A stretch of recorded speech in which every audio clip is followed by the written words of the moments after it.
Hello guys, so this is just a random video at my home. I just came from outside from the coffee shop to chill. Yan. So, meron pa kasi akong lipstick. Buhay pa yung lipstick ko. Thanks for my sponsor. For the lipstick. Yun lang. And dahil buhay pa yung lipstick ko, naisip kong mag-video. How to eat food without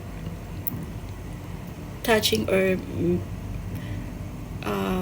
ruin your lipstick, your lips. So, meron ako ditong pansit. I cook it. Believe it or not. So, let's try. Ay, meron siyang tofu. Yan.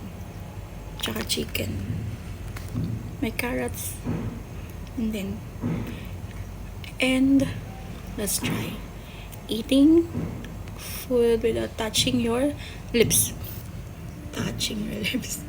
Or ruining your lipstick.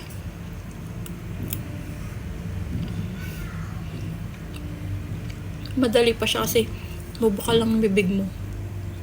Pero let's try with this pansit. Ito lang. Dami.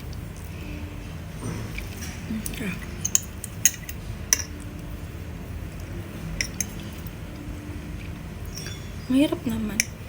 Kasi sumasabit siya sa tinidor. Sasabit sa lips, diba? Okay, let's go.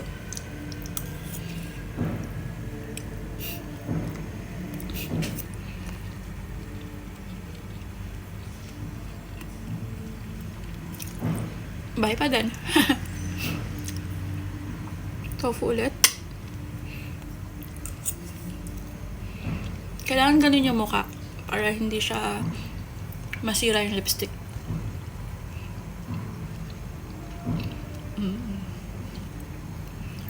Yun lang. Pag manok na, kailangan mo ng ngumuya galore. So, pass tayo dyan. Yun lang. Ang magawa. Bye.